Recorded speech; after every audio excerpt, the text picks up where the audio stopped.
We concluded part 4, finishing up on the 400 block on the east side of Huron Avenue. Now let's look across the street and see the west side. And I think we're all familiar with this building. McMorran Auditorium, certainly a focal point of downtown Port Huron. But in the 1800s and the first half of the 1900s, there was another focal point in Port Huron, and that was the courthouse. The original courthouse at this location was built in 1873.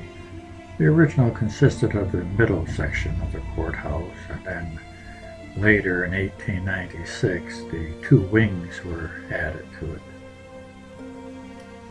This picture here gives you a little closer look at the courthouse.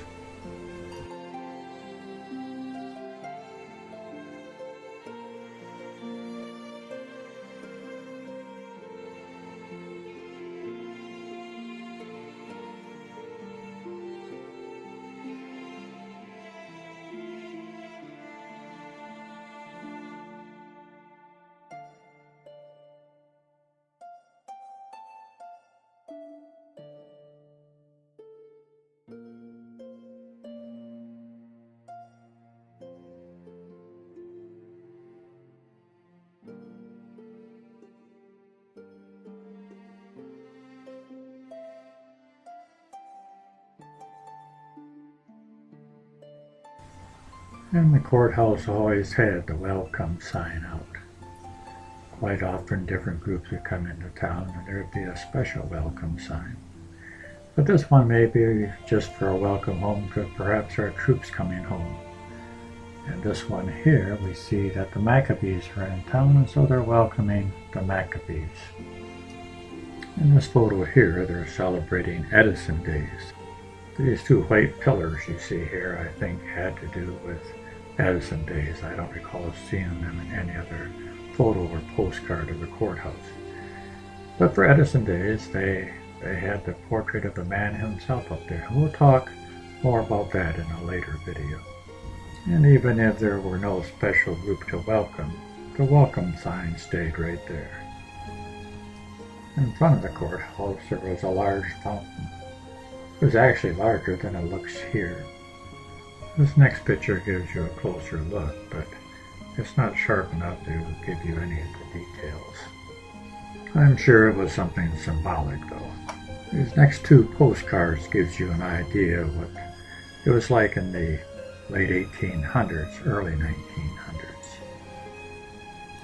And you can tell cold weather has arrived because there's a cover on top of the fountain here.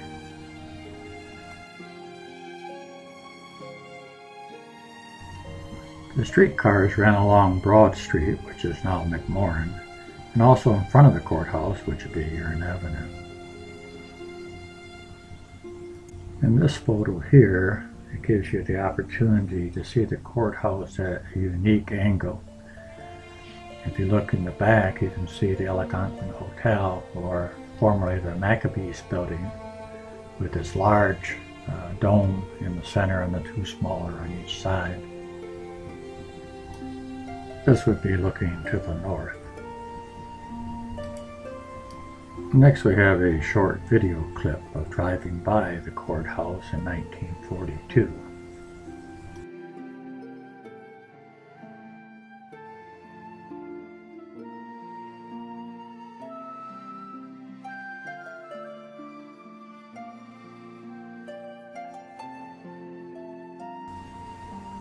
On February 12, 1949, the courthouse caught on fire, and it was a devastating fire.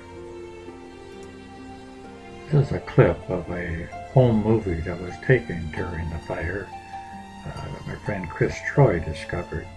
I don't know if it's ever been seen in public before until just recently, but it's very rare footage of an important event that happened downtown.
This also gives you an idea of what the fire equipment looked like in 1949.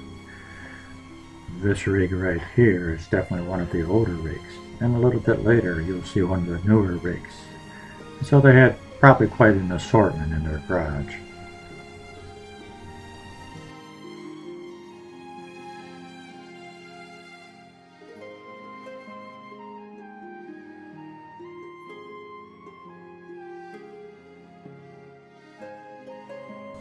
This is one of the newer rigs I was referring to. Of course, now it doesn't look too new to us.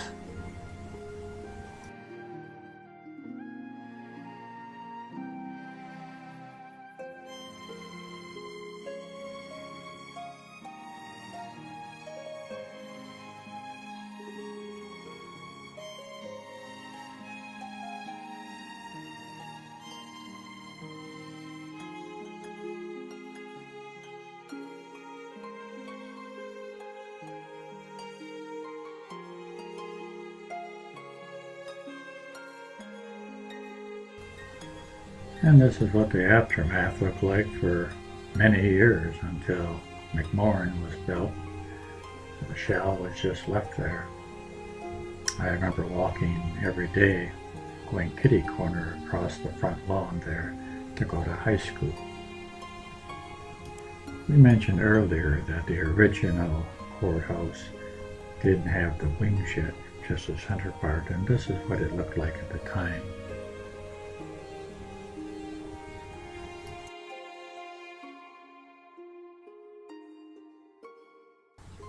Here's a sketch of the building that someone made back in 1876.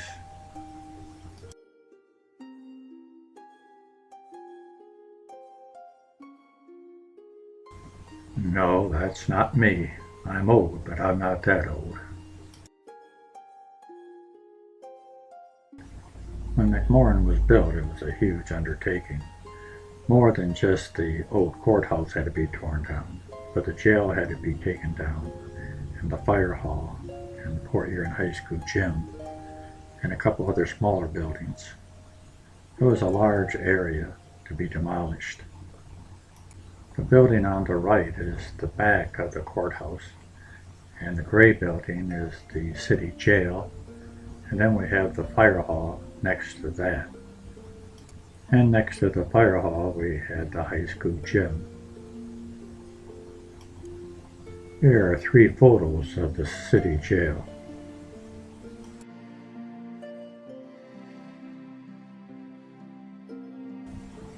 Here you can see from a different view, it looks like living quarters for the sheriff or the head jailer or whoever would live up there. And next to the jail was the fire hall. And of course all the fire halls in Port Huron during that period of time had towers beside them, and there would be a watch stationed on the tower to keep a lookout for smoke or fire. There were an awful lot of buildings that burned down in Port Huron during the late 1800s, early 1900s. This ladder here is hooked to a vehicle. This is very latest in fire equipment during that period of time. It was necessary because the buildings, several of the buildings were very, very tall, and they needed something that would be able to get up to them. And as we mentioned, next to the fire hall was the Port Huron Gymnasium, and I got a chance to have phys ed classes here because we were the last class out of the old high school in '57 and the very first out of the new high school because it was done mid-year. This is looking at the rear of the gym, and every once in a while I guess they would have something similar to what we would call a farmer's market. Here's a little different view of the courthouse, and if you look carefully you'll be able to see the buildings next to it. Right there you see that steeple, that's the jail, and then to the left of that would be the fire hall. You can see the tower there, and then to the left of that partial amount there you can see the gym roof. This structure is named after Henry McMorran, McMorrin was born in Port Huron, very successful businessman, and he also served 5 terms as a U.S. Congressman representing Michigan's 7th District. Upon his death, his estate was left to his 2 daughters, Emma and Clara. Emma later married Andrew Murphy. Murphy was an Ohio native who came to Port Huron with a contract to install brick pavers on the city's notoriously muddy streets. In 1955, an entity that, unknown to most residents, the McMorrin Foundation, offered a gift of $1.2 million to build a municipal auditorium downtown Port Huron. That was the beginning of a series of gifts from the McMorrin and Murphy families, individually and through the foundation, that would total almost $4 million. And in today's dollars, that would be closer to $25 million. There had been talk in the early 50s about building a tower near the waterfront, about where the municipal building is now, so that it would be an observation tower for people to look out over the water and everything in the city. But when that deal fell through, Andrew Murphy thought that the city should have an observation tower, so he included it in the auditorium plans, and he dedicated it to his wife, Emma. Emma McMorrin Murphy died on the very eve of the grand opening. An unusual entertainer was brought in for that grand opening. His name was Victor Borg. He had the rare combination of being a concert pianist and a comedian, something I've never seen since. I enjoyed watching him, his hands running across the keys and the high notes and then falling off the piano stool. This next film clip shows another little routine he did in his programs, and it gives you an idea of what he was like for those too young to remember. Everyone loved Victor Borge's phonetic punctuation. It's very simple. A period, for instance, sounds like this. There is a dash. An exclamation point is a vertical dash with a period underneath. Here's a comma. Quotation are 2 commas. Or if you happen to be left-handed, question mark is a little difficult.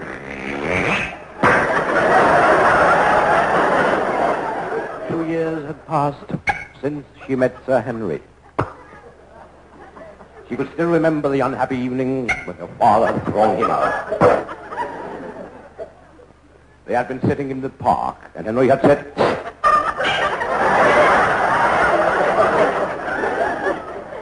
"Darling, is this the first time you have loved?"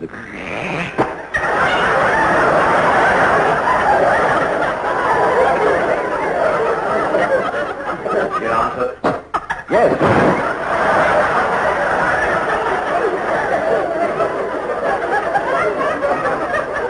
It is so wonderful that I hope it will not be the last.